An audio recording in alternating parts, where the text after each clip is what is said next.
कृष्णा उपदेश 2M channel में आपका स्वागत है। दोस्तों, प्राचीन समय की बात है। कुरुक्षेत्र के मैदान में अर्जुन अपने जीवन के सबसे बड़े धर्म संकट में खड़े थे। सामने अपने ही बंधु बांधव, गुरुजन और मित्र युद्ध के लिए तैयार खड़े थे। अर्जुन का मन विचलित हो उठा। उसकी आत्मा कांप रही थी। वह अपने धनुष को नीचे डालकर श्री कृष्ण से बोले, माधव, मैं इस युद्ध को कैसे लड़ सकता हूँ? मेरे अपने ही परिजन मेरे सामने खड़े हैं। मैं कैसे उनसे रक्त से इस धरती को लाल कर सकता हूँ? मेरा हृदय कांप रहा है। मेरी बुद्धि भ्रमित हो रही है। मैं यह धर्म संकट कैसे सुलझाऊं?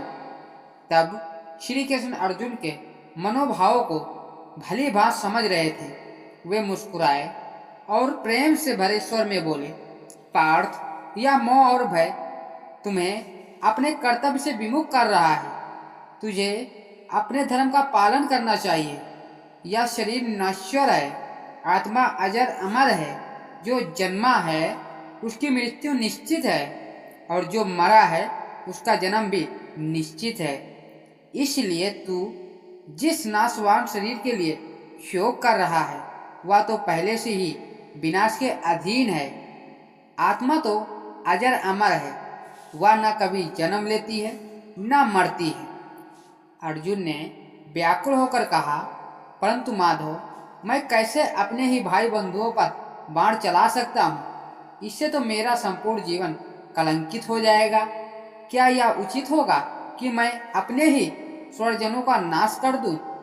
श्री कृष्ण ने तब गीता का वह महान ज्ञान अर्जुन को प्रदान किया जो युगों युगों तक मानवता के लिए प्रेरणा का स्रोत बना रहेगा। उन्होंने कहा, हे पार्थ, तू अपने कर्म पर ध्यान दे। उसके परिणाम की चिंता मत करो। कर्म करो, परंतु फल की चिंता मत रखो। जो मनुष्य अपने कर्तव्य को बिना किसी फल की आशा से करता है वही सच्चा योगी है। जो कर्म तू कर रहे हो वह तेरा धर्म है। धर्म का पालन करना ही तुम्हारा कर्तव्य कर्म है। श्री कृष्ण ने अर्जुन को समझाया कि मनुष्य के जीवन में 3 गुण होते हैं, तत्व, रजस और तमस। जो व्यक्ति तत्व गुण से मुक्त होता है वह ज्ञान और प्रकाश की ओर अग्रसर होता है, और रजस गुण व्यक्ति को कर्म और भोग की ओर ले जाता है, जबकि तमस गुण आलस, अज्ञान और मोह को जन्म देता है। इसलिए मनुष्य को तत्व गुण की वृद्धि करनी चाहिए, क्योंकि तत्व गुण ही व्यक्ति को शांत और मोक्ष की ओर ले जाता है। श्री कृष्ण ने आगे कहा, हे अर्जुन, यह संसार नश्वर है। इसमें सब कुछ परिवर्तनशील है।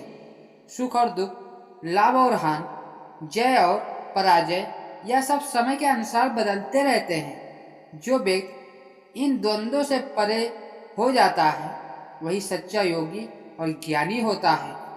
इस संसार में कोई भी वस्तु स्थायी नहीं है।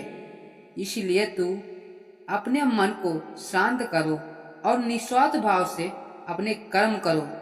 अर्जुन ने पूछा, माधव, मन तो अत्यंत चंचल है। इसे वश में करना कैसे संभव है?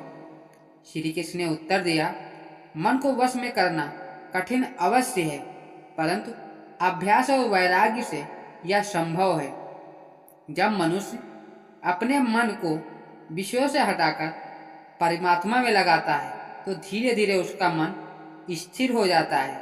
जैसे समुद्र में सभी नदियां आकर मिलती हैं, परंतु समुद्र अपनी सीमा को पार नहीं करता, वैसे ही जो व्यक्ति अपने मन को स्थिर कर लेता है वह सुख दुख से अप्रभावित रहता है। श्री कृष्ण ने अर्जुन को योग का महत्व भी समझाया। उन्होंने कहा, हे अर्जुन, योग का अर्थ है समभाव। सुख दुख, लाभ हानि, जय पराजय, ये समभाव रखना। जो व्यक्ति समभाव से अपने कर्तव्य का पालन करता है वह कर्म के बंधन से मुक्त हो जाता है। श्री कृष्ण ने अर्जुन को आत्मा और परमात्मा का ज्ञान दिया। उन्होंने कहा, हे पार्थ, आत्मा न जन्म लेती है न मरती है। आत्मा अजर अमर है और अविनाशी है। शरीर का नाश होता है परंतु आत्मा सदा रहती है। इसलिए तुम जिस शरीर के नाश का शोक कर रहे हो वह तो पहले से ही विनाश के अधीन है। आत्मा तो शाश्वत है, अविनाशी है। अर्जुन का भ्रम धीरे धीरे दूर होने लगा। उससे अपने कर्तव्य का पालन हो गया। श्री कृष्ण ने उसे निष्काम कर्म का मार्ग दिखाया। उन्होंने कहा, हे अर्जुन, तुम कर्म करो परंतु फल की चिंता मत करो। जो व्यक्ति निष्काम भाव से कर्म करता है वह जीवन के हर दुख और भय से मुक्त हो जाता है। अर्जुन ने श्री कृष्ण के चरणों में प्रणाम किया और कहा, हे माधव, अब मेरा मोह नष्ट हो गया है, मेरे संशय दूर हो गए हैं। अब मैं अपने कर्तव्य का पालन करूंगा। आपने मुझे जो ज्ञान दिया है वह मेरे जीवन का पथ प्रदर्शक बनेगा।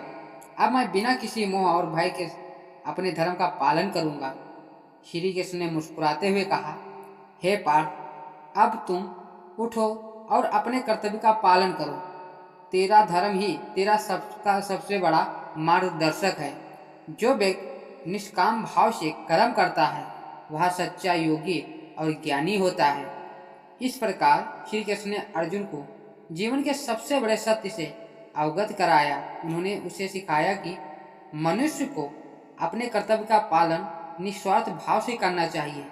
जीवन में सुख दुख, लाभ हानि, जय पराजय सब क्षणिक हैं। जो व्यक्ति इन द्वंद्वों से परे होकर अपने कर्तव्य का पालन करता है वही जीवन के हर संकट को पार कर सकता है।